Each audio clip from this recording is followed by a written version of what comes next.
దేత్తడి సవాళ్ల మత్తడి కాంగ్రెస్ బీజేపీ మధ్య లెక్కపే రచ్చ రాజుకుంది. ప్రచార పర్వంలో విమర్శలు తిట్టిపోతలు మామూలుగా లేవు. చొప్పదండి సభలో సీఎం రేవంత్, కరీంనగర్లో కేంద్ర మంత్రి బండి సంజయ్, ఆ ఇద్దరి మధ్య డైలాగ్ వార్ నెక్స్ట్ లెవెల్లో ఉంది.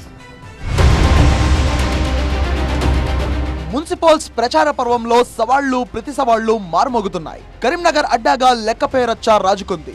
రేవంత్ రెడ్డి సార్ 1400 కోట్ల రూపాయలు కరీంనగర్కి ఇచ్చారు. అందరు నవ్విరలేదా?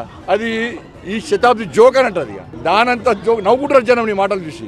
2 సంవత్సరాలు ఒక్క పైసా ఇవ్వలేను, ఒక్క పైసా. ఇవాళ కేంద్ర ప్రభుత్వం 259 కోట్ల రూపాయలు గ్రామ పంచాయతీలకు ఇచ్చింది. చలో నువ్వు అంటున్నావు కదా, నువ్వు ప్రమాణం చేయి. నువ్వు బాగా దేవుడిని నమ్ముతావు కదా, నువ్వు ప్రమాణం చేయి, నేను చేస్తా. 2 ఏళ్ళ మీరేం చేసిండ్రని మమ్మల్ని అడుగుతారు.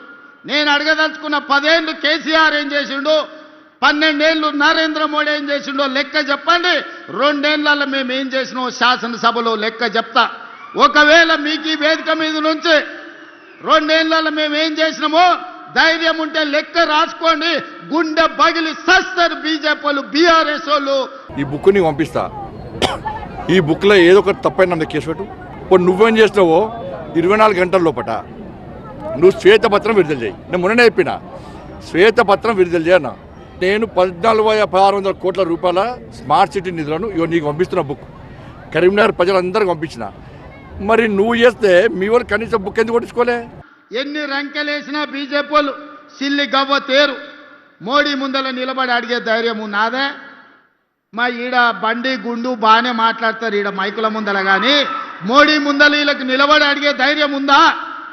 మోడీ నుంచి చిల్లి గవ్వ తెచ్చే ధైర్యం ఉందా? మోడీ వీళ్ళకి అపాయింట్మెంట్ అని ఇస్తాడా?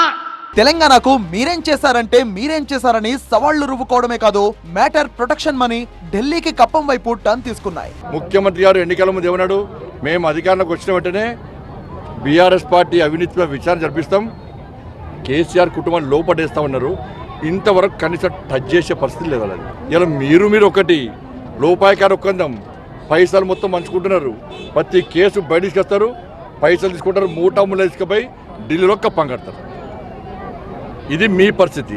ముఖ్యమంత్రి ఈ ఫార్ములా కేసులో కేటీఆర్ అరెస్ట్ చేస్తున్నాడు, కాళేశ్వరం కేసులో కేసీఆర్ అరెస్ట్ చేస్తున్నాడు, డ్రగ్స్ కేసులో విచారణ చేస్తలేడు. బీజేపీ నాయకులను మీ జాతీయ అధ్యక్షుడు వస్తే అనా పైసా దేడు, గాడిద గుడ్డు తీసుకొస్తాడు.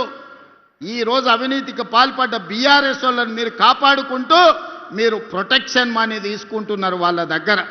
ఇవాళ మీరు కాపాడడానికి వాళ్ళ దగ్గర మీరు మామూలు వసూలు చేసుకుంటున్నారు తప్ప మీరు వాళ్ళని అరెస్ట్ చేసే పరిస్థితి లేదు. మీరు ఈడుండి మా వాళ్ళని బెదిరించుడు, మా వాళ్ళ మీద రంకెలేసుడు కాదు. బండి సంజయ్ గారు, మీ శాతనైతే కేసీఆర్ను బొక్కలేపియండి.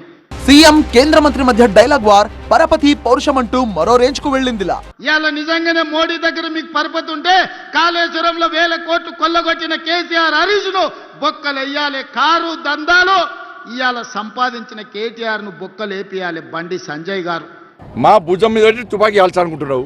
ఏమంతా పిచ్చోళమైంది. కేసీఆర్ కుటుంబం ఇచ్చే పైసలు తీసుకుపోయి ఢిల్లీలో కట్టాలి, నెలకు ఢిల్లీలో కట్టాలి. కాబట్టి నేను అరెస్ట్ చేయ, నాతో కాదు, నాతో చేత కాదు అని చెప్పండి. మేము ఎంక్వైరీ చేస్తాం. ఫస్ట్ ముఖ్యమంత్రి గారు నీ మంత్రులు మంచి చూసుకో. మీ మంత్రులు నీకు వ్యతిరేకంగా నీ మంత్రులు నువ్వు అటు పోయినాగా దావోస్ పోగానే ఇట్లా మీటింగ్ పెట్టుకున్నారు. కాంగ్రెస్ వాళ్ళను ఇంకోళ్ళు కూల్చే అవకాశం ఇయ్యరన్నా, వాళ్ళే కూర్చుకుంటారు. మున్సిపల్స్ గెలిపే లక్ష్యంగా ప్రతి వ్యూహాల సంగతి ఎలా ఉన్నా విమర్శలు ప్రతి విమర్శలతో తెలంగాణ రాజకీయం అంతకంతకు హిట్ ఎక్కుతోంది.